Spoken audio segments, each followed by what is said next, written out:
Det var en ulykke. De fant ingenting. Dette ikke første gang russerne har tatt livet av en journalist.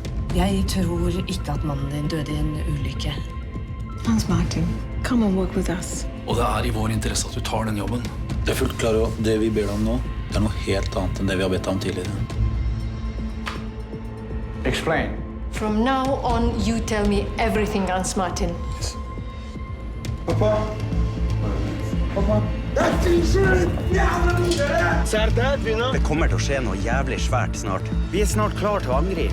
Vi har den siste tiden merket en stor økning av russere som oppholder seg i Norge uten tillatelse. Det helt uakseptabelt. Russland nekter å ta imot russerne vi sender ut. Men vi sender dem til Svalbard. Til Svalbard? Ja. Jesper Berg på den amerikanske ambassadebolig, og der vil han bli inntil vi kan garantere for hans sikkerhet på norsk jord. Ok, da starter jeg. Stå på klokka. Klar?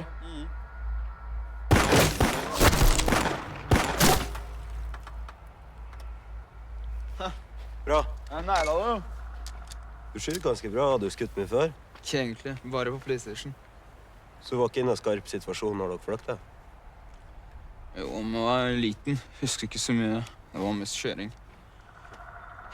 Er du klar?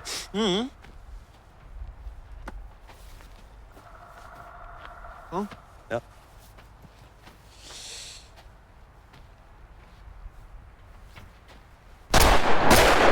Hva er det du driver med? Du kommer ikke til å møte sponplat i felten. Folk kommer til å skyte på deg. Faen, ikke vits å skyte meg nesten i øret. Tida går!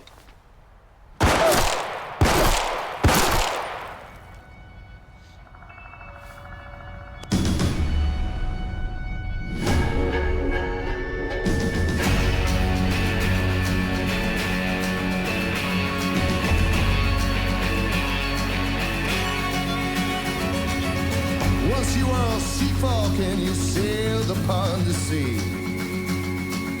Crossed a roaring ocean with the devil at your heels. All that time has come again now. I'll tell you how this will unfold. I want to see the Western Ocean painted black and gold.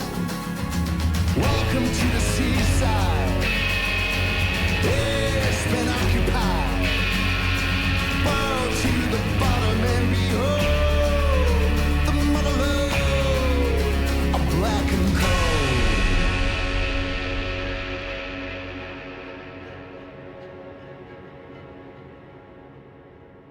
Vi befinner oss i en absurd situasjon. Aslak, hva det som skjer? Ja, dette absurd. Den norske statsministeren sitter i en slags selvvalgt husarrest i den amerikanske ambassadeboligen og styrer jo da praktisk talt Norge fra amerikansk... There's a visitor for you, Mr. Prime Minister. Yeah. Thank you. Det vel PST som har vurdert det dit, men han bør være der han nå, så situasjonen svært uavklart. Men hvor stor innflytelse har russerne nå over driften av AS Norge? Det det egentlig veldig vanskelig å si noe om akkurat nå. Det en svært uavklart situasjon. Hei, Rene. Hei, Mikkel. Jesper heter jeg. Juridisk sett så har ikke vi dekning for å fly utviste russere til Svalbard. Det forstår jeg ikke. Jeg forstår ikke hva som ulovlig i at vi sender dem til sitt eget konsulat i Barentsburg. Svalbard en avmilitarisert zone. Den øya skal ikke brukes i krigsøyemed. Nei, men nå vi enda ikke i krig, da. Dette vil utvilsomt tolkes som en handling i krigsøyemed. Hvorfor det? Jeg skjønner ikke det. Dette ikke noen militær aksjon. Dette norsk politi. Militær ikke involvert. Det politiet. Svalbard norsk territorium. Ja, det norsk territorium, men det 30 andre land som har rettigheter der. Blant annet USA. Yes. Så hvis russerne stopper oss, da det en militær aksjon, da krenker de ikke bare våre rettigheter, da bryter de avtalen med de 30 landene, og deriblant USA. Ja. Coffee, sir. Så dersom russerne reagerer militært, så må amerikanerne på banen. Det noe annet vi ikke har sett her? I'm fine, thanks. Så teknisk sett så dette greit. Ja.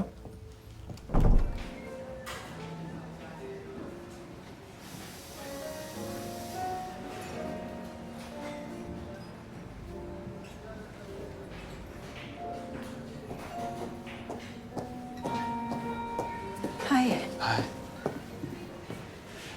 du lest nyhetene? Ja. Så fint å være her, da.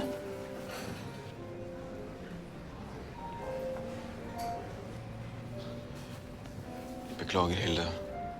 Ja? Hvorfor skal du beklage at politiadvokaten bruker meg i et skittent spill? Visste du saken nå? Nei. Den har jeg fremdeles. Kom veldig overraskende. Ja, det gjorde det. Men jeg har jo ikke gjort noe galt. Nei. Og det har ikke du heller. Jeg snakket med sjefen min, og hun synes dette er helt drøyt. Altså, vi kan ikke tillate at domstolen må presse det.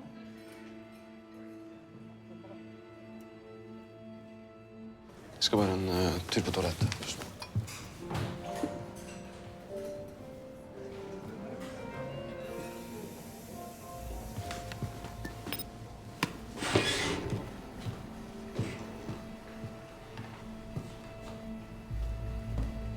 Politiadvokaten må trekke tilbake påstandene sine. Kona mi har ikke noe habilitetsproblem. Etterretningstjenesten kan ikke påvirke politiet sitt arbeid. Kan ikke, eller vil ikke? Det er bare bra hvis russerne tror at vi ser på det som en landsforræder. Hvorfor har du ikke holdt kontakten? Det er kanskje bra for dere, men ikke bra for min familie.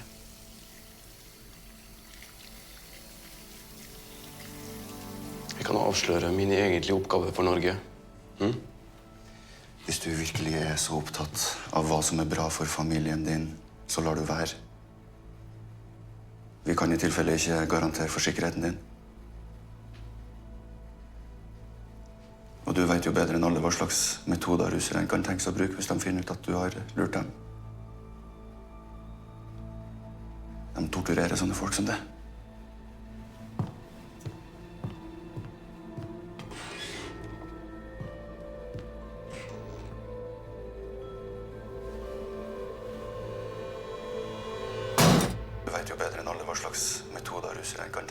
Тебе должно быть хорошо известно, какие методы будут применять русские, если узнают, что ты им лжешь. Таких, как ты, они пытают. Спасибо.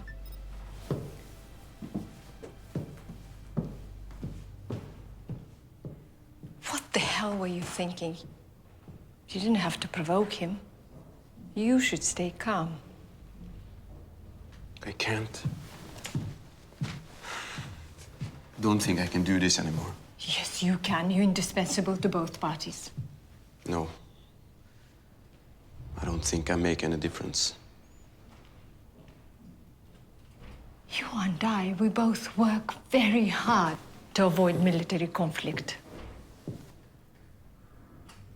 The difference would only be evident if we fail. People don't ever talk about those who prevent wars. People don't even know they have been in danger. One shouldn't expect gratitude. I'll get it back to you later.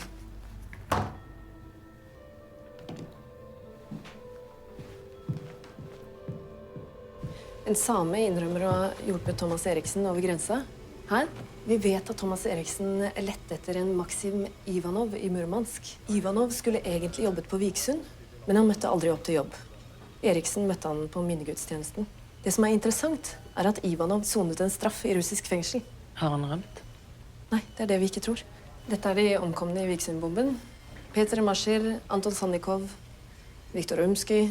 Alle sonet forskjellige dommer i russiske fengsel. For grove forbrytelser, overfall, mord, voldtekt. Og alle disse ble ansatt uten faglig kompetanse i en uke før Viksundbomben. Dette her var ikke vanlige oljearbeidere. Dette var kriminelle på lange dommer. Folk som ingen vil savne. Tilsynelatende plassert der av russerne selv. Ikke Eriksen snakket med Ivanov? Nei, det er tvilsomt. Maxim Ivanov ble funnet død i forrige uke. Og han hadde vært død en stund. Jaha. Foreligger det noe håndfast bevis? Nei. Eriksens materiale er juridisk sett bare indisier. Vi har kontaktet russisk politi. De gir oss ingenting. Jeg kan fortsette å presse dem, og vi kan presse oljeselskapene. Nei, men hvis det er dette som har skjedd, så kommer ikke vi til å finne noe bevis.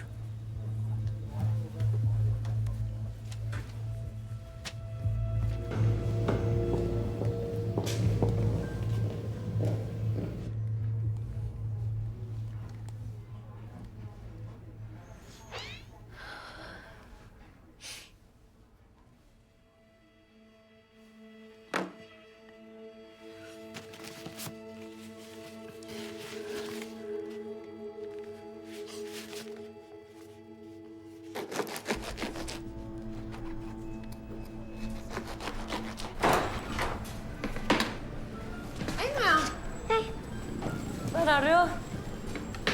Hei, Oskar. Hei. Hyggelig at du kommer, ja. Skal du bli med oss på juleshopping, eller?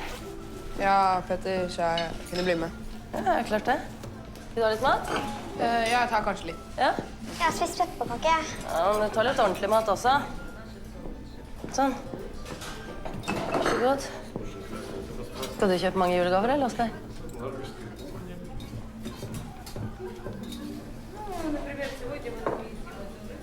Oskar, har du mange julegaver du skal kjøpe? Noen få. Ok, da skal jeg gjøre ferdig noen bestillinger, og så kan vi gå når dere har spist.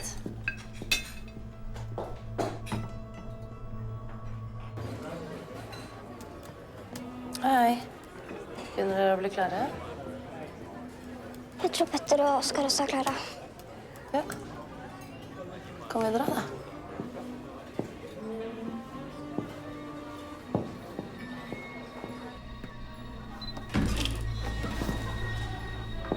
Hva er det dere holder på med?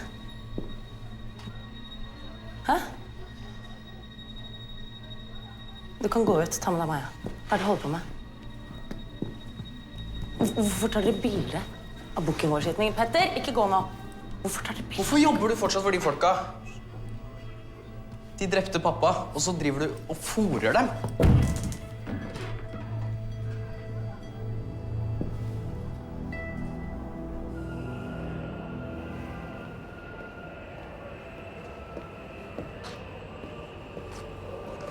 Hey. Hi. Well, it looks koselig. Your takeaway is ready. How are you? You all right? Yeah. I guess I'm okay.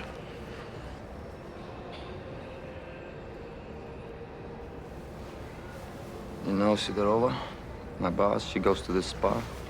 You know, they have a massage and salt water bath, and if you want, I look that tired? Well, no, it's if you want. That's the wrong answer. You're supposed to say no. You look great. You know, I think you look amazing.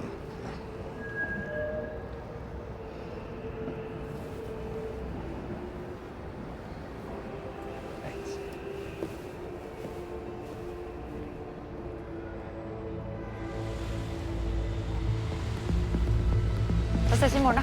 Fint. Da ses alle her i morgen.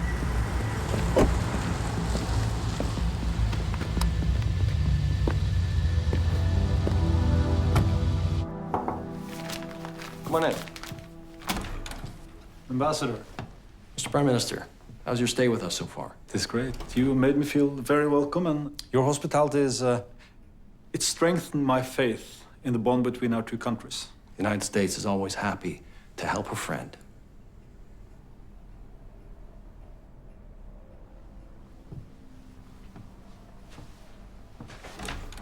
Oh, by the way, the conference room has been reserved tomorrow for our people. It's not available for your use. Okay. Where can I work? I'm afraid there's limited space here at the residence.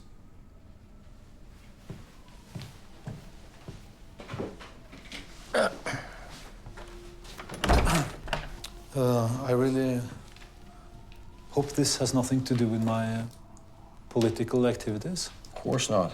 I'm sure you're doing everything in your power to establish a dialogue with the Russians. Ambassador, you know, we've been hosting the Russians for 8 months now, and believe me, there is no interest in real dialogue from the Russian side. Unless maybe the US could play a more active role. I sometimes long for the days when the United States was protecting Europe through NATO. You still have the power to assert your will, if you want to.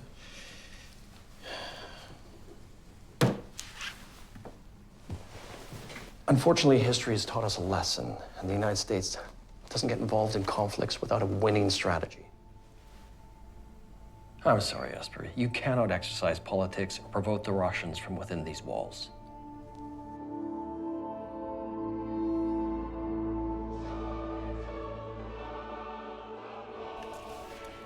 Koselig å se igjen julepynten. Ja.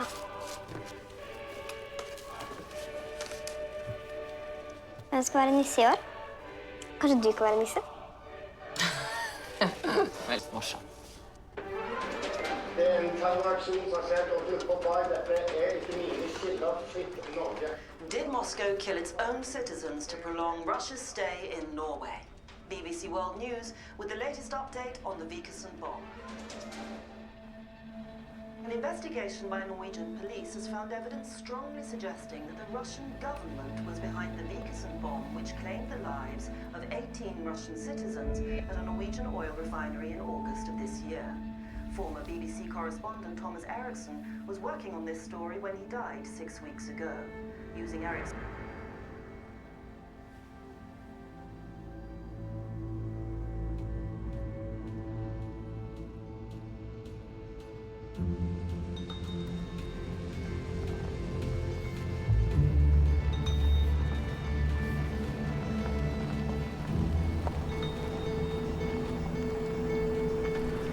Oskar? Hei. Sett deg inn, da. Skal vi prate litt med deg?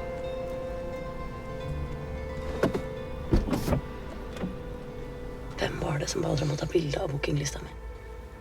Hvem var det du skulle gi de bildene til?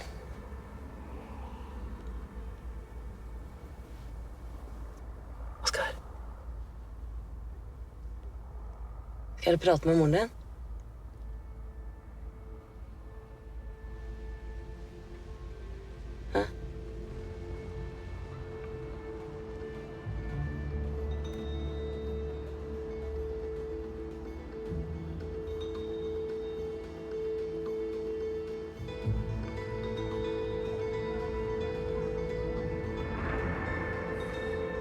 Sveinung?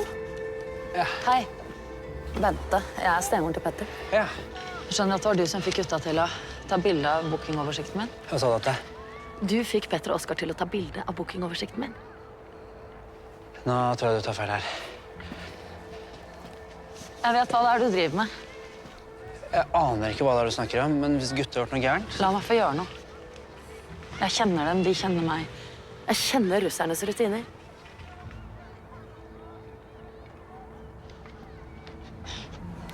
Vær så snill. Hei.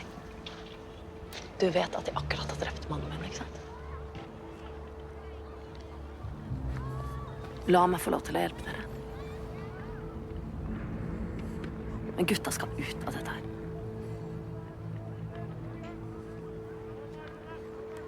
Ok.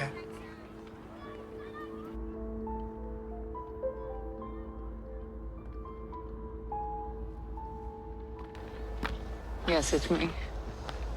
I'm good. How are you? Yeah. No, you know, I was thinking about this spa place that your boss goes to. Maybe I should give it a try. Yeah? Remember the name of the place? Uh-huh. Yeah.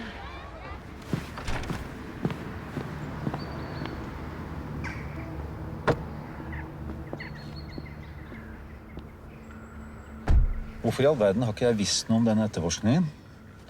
Dette her kom opp i går morges. Skulle selvfølgelig informert deg. Ja, selvfølgelig. Jeg antar at denne lekkasjen kommer fra ledelsen i PST. Du har jo ikke akkurat prøvd å skjule din skepsis til samarbeid med russerne. Det er ikke alltid at det gagner en statsleder å kjenne til alle beslutningene som tas i PST. Fint. Men nå forventer jeg at du har bevis som kan underbygge disse påstandene. Tro meg, Arnesen, det er det vi trenger nå, at det finnes bevis. Hvis vi har bevis for at Vikersund-bomben var russerne, så må amerikanerne reagere.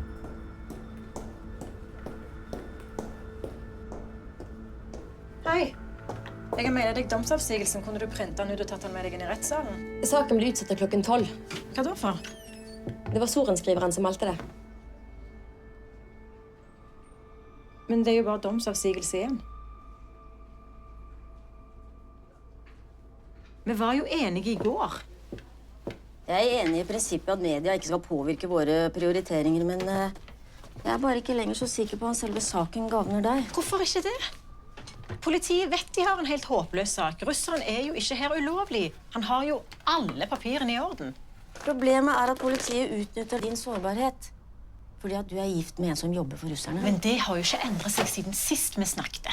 Mannen min har fremdeles ingenting med denne saken å gjøre. Det viktigste her og nå, også for deg, er at din dømmekraft ikke kan trekkes i tvil. Det er vel snarere din dømmekraft som kan trekkes i tvil hvis ikke du lar meg sluttføre denne saken.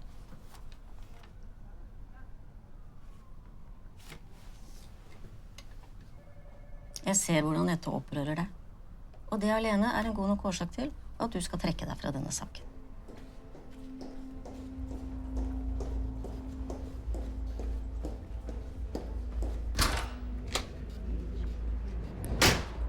The claim that has surfaced now is that you have actually killed 20 of your own people. What do you have to say to these claims?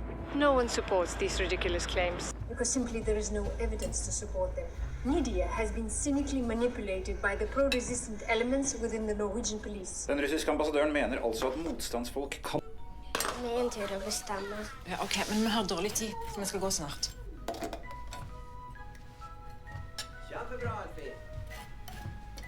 Tror du på noe, Sidrova? Jeg vet ikke. Det finnes jo motstandsfolk i politiet. Antageligvis, ja.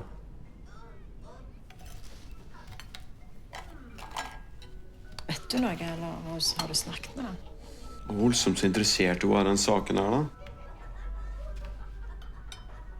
I går ble jeg anbefalt om å trekke meg fra saken med han russeren. Sorenskriverne plutselig forandret mening. På grunn av Vikersundbomba? Ja. Så nå er du plutselig inhabil, og du må trekke deg fra saken? Nei, jeg er frikjent den. Ok. Ja, saken ble ferdig i går. Jeg ble bare anbefalt om å trekke meg. Andrea! Skru av TV-en. Vi må gå nå. Flight 01902, outbound for Longyearbyen. You are clear for takeoff, runway 08.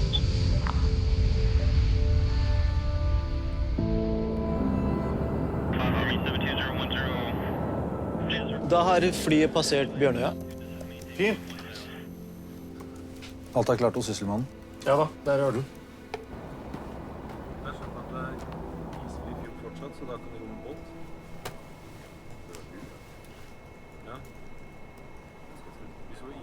Oi, hva skjer? Ser ut som 2 jagerfly. Jesper, se på det her. 2 jagerfly. Er de russiske? Ja. Det her skulle være en sivil operasjon.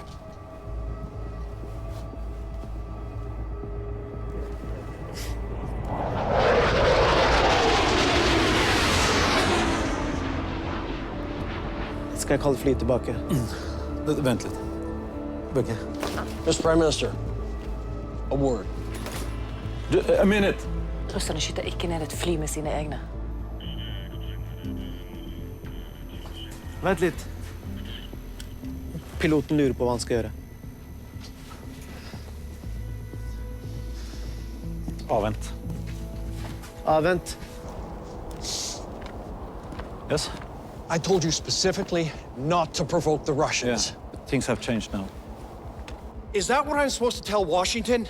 For God's sake, the Russians bombed a $500 million facility, killing 20 of their own people in order to stay in my country. The CIA found your bombing evidence spurious.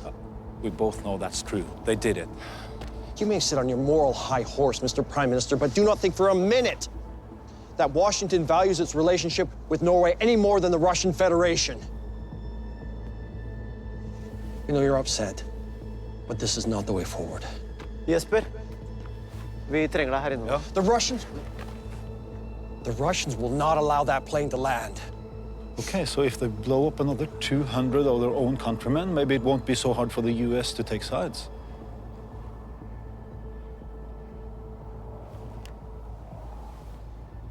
We can facilitate a meeting between you and Sidorova to discuss a diplomatic solution to the crisis. It is your way out. Or your way out. call the plane back, Mr. Prime Minister. Washington can no longer be a guarantor for your safety. So what you're saying is the US will officially host the talks and participate? We'll be present. Yes, as a diplomatic link.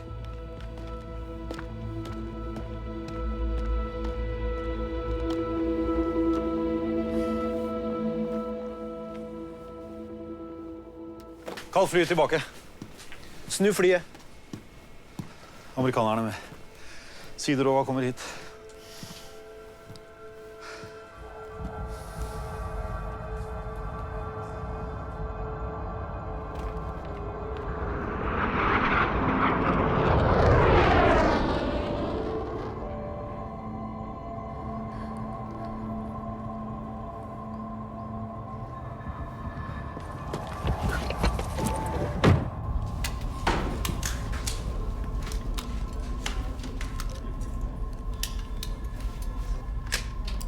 Ok, da går vi i gang.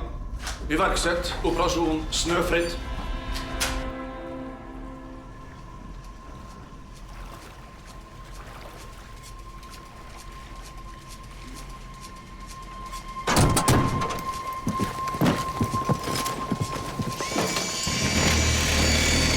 Har du sprøyta?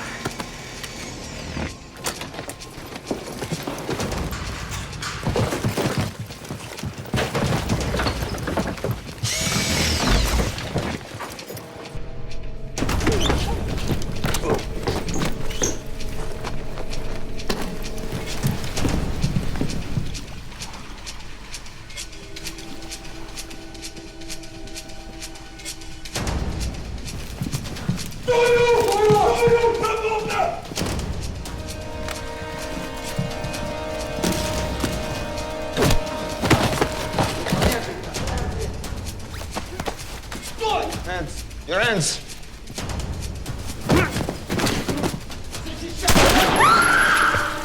Стоять! Сильно, ребята! Стоять! Илья, skyt ham! Skyt ham! Skyt ham!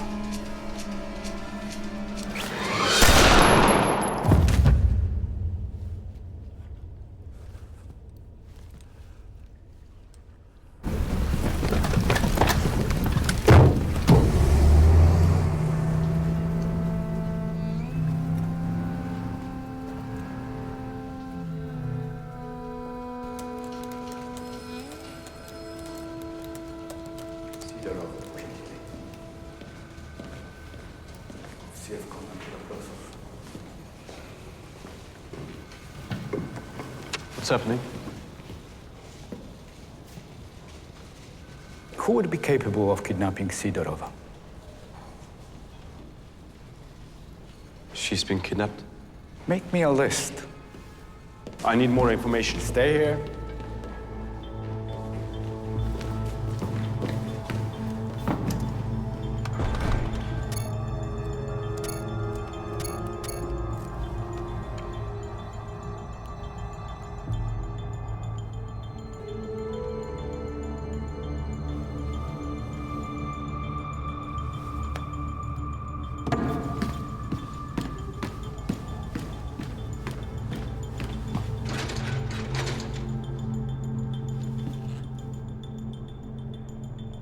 It is believed these are Russian paramilitary forces operating on Norwegian soil. In this video, they can be seen in the process of freeing a group of Russian citizens detained earlier by Norwegian police as illegal immigrants. This is supposedly an act of retaliation for the kidnapping of the Russian ambassador, Irina Sidorova. Norwegian government officials have yet to comment.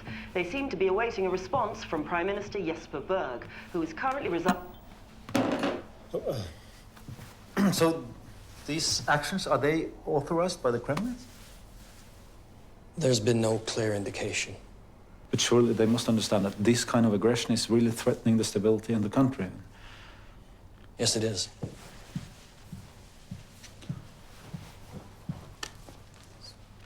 What's this? American escort to Geneva. For your safety, till things calm down. No. No. Listen.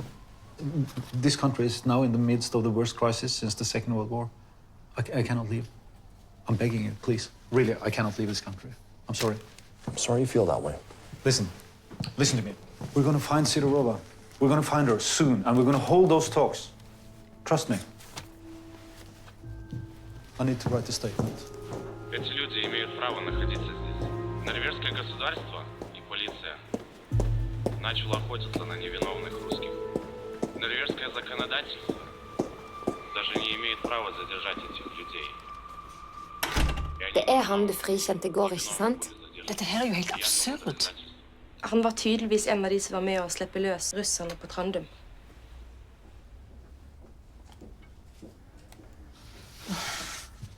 Hadde du oversikten over de fengslingsmøtene jeg skal på i dag? Du ikke satt opp på noen fengslingsmøter i dag. Hva da satt opp på i dag? Du ikke satt opp på noen ting.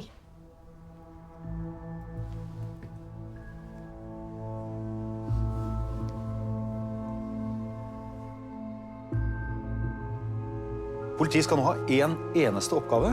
Det å finne Sidorova og bringe henne trygt tilbake. Hver eneste politi i landet skal tenke på én ting. Det å finne Sidorova. Hvordan skal vi forholde oss til russerne sine aksjoner mot våre institusjoner? Ikke tenk på det engang. Nå skal vi ha fokus på én ting. Finne Sidorova.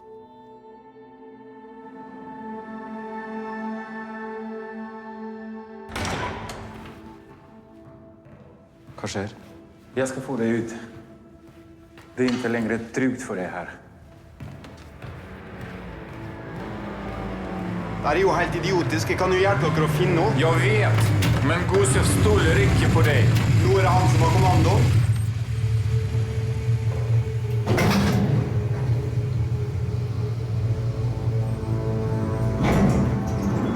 Ikke kom tilbake hit, for denne situasjonen er over.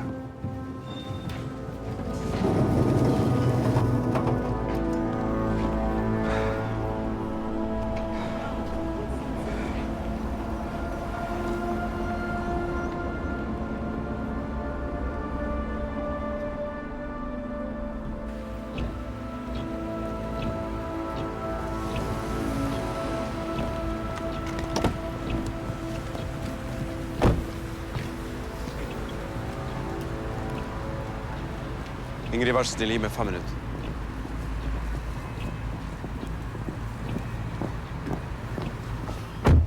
Vi må ha innsyn i etterforskningen på kidnappingen. Jeg kan ikke gi deg det. Hadde ikke funnet noe der som ikke dere visste uansett. Jeg har ikke tilgang til russernes etterforskning lenger. Jeg er kastet ut derfra. Hvorfor det? Fordi de trodde vel at jeg ga dere informasjon. Du har bare deg selv å takke, Hans Martin. Ingrid, vent. Jeg har ikke tid til det her. Se her.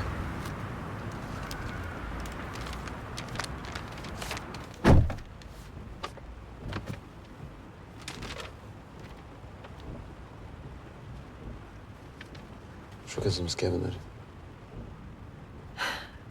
Jobber du for E-tjenesten?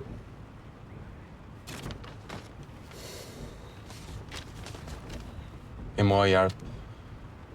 Du ser jo selv hva som skjer når Sidorova er borte.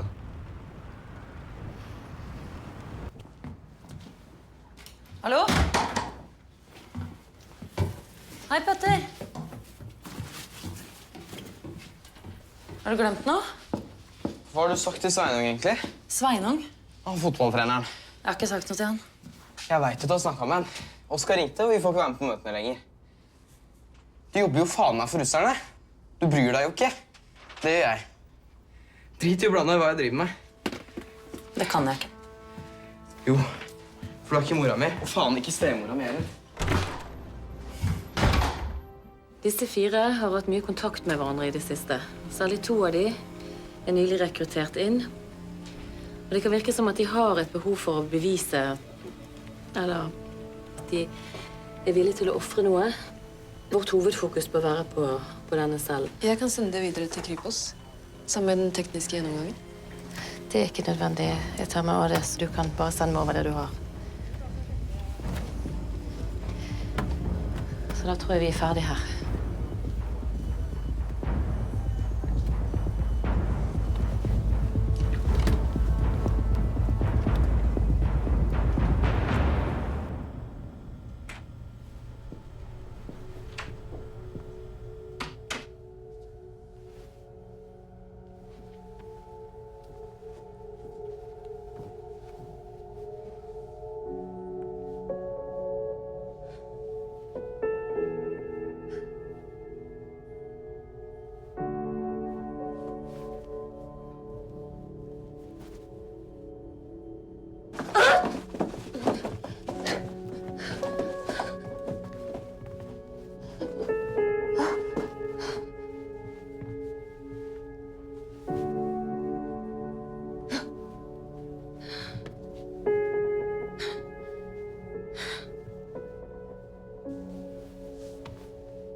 Så du merket det på forhånd?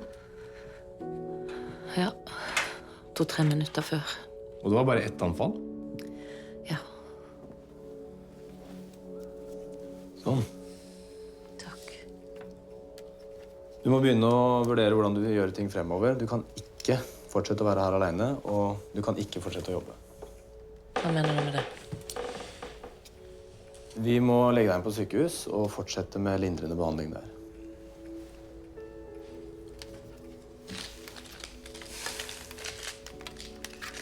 Greit. Jeg trenger noen dager sånn at jeg kan få avsluttet alt på riktig måte. Ok.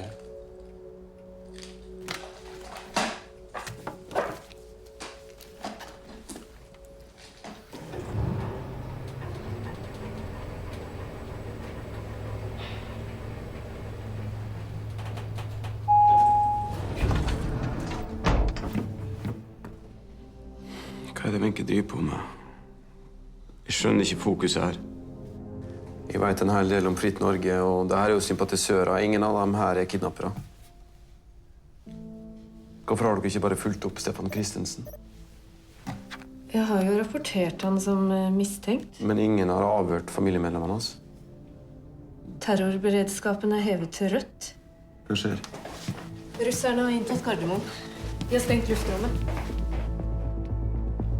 Paramilitære styrker har omringet terminalbygget på Oslo lufthavn. Soldatene er tungt bevæpnet. De er ikledd det som ser ut som russiske uniformer.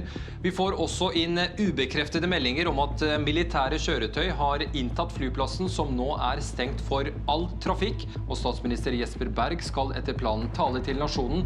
Talen, den ser du direkte her på nyhetene straks. Følge BBC sier de at det er tiltak for å forhindre at Sidorova smugles ut av landet. Jesper, vi er klare. Fint.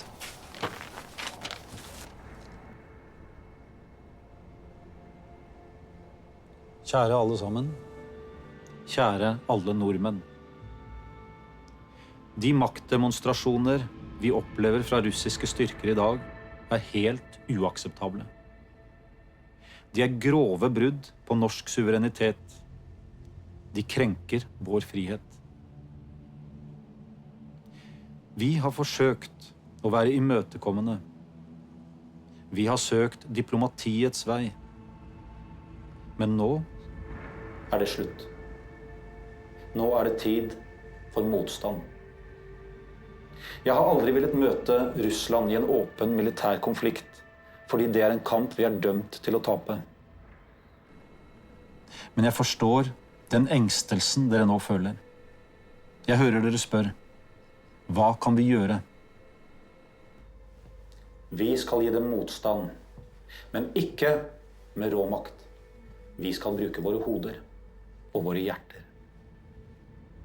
Vi skal gi dem en seig og sakte kamp uten militære styrker.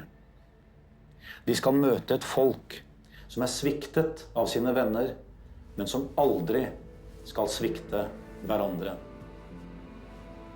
Hvis Russland forsøker å ta seg til rette i Norge, skal de merke at den frihetstrangen som bor i den norske folkesjelen, er uendelig mye sterkere enn alle verdens våpen. De skal merke at vi nordmenn, vi skal kjempe for vårt demokrati. Vi skal kjempe for vår frihet. Vi skal kjempe for dette landet.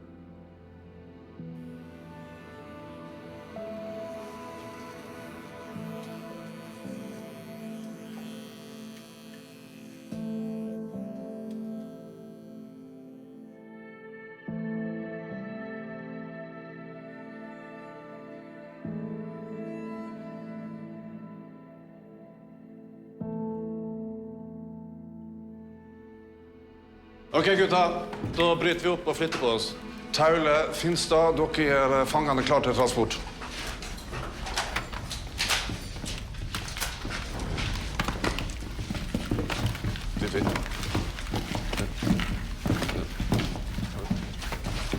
Du sa det. Ja.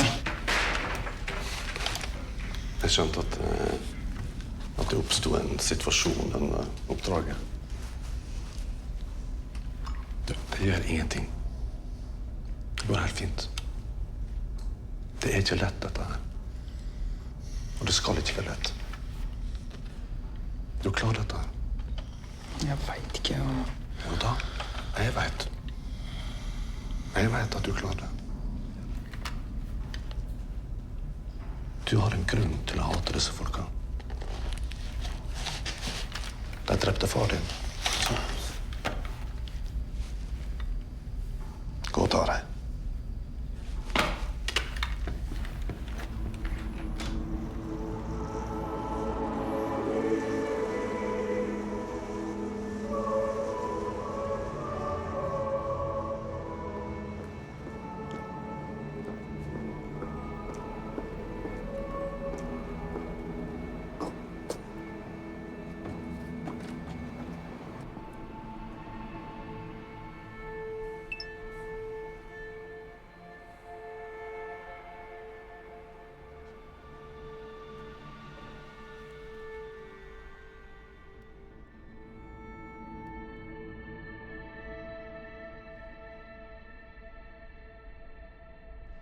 Kjære alle sammen, kjære nordmenn. I dag har statsministeren vår endelig sagt det vi har visst hele tiden. Vi er okkupert. Nå kommer tida hvor vi som folk må røyse oss på den russiske overmakta. Han spurte oss hva kan vi gjøre.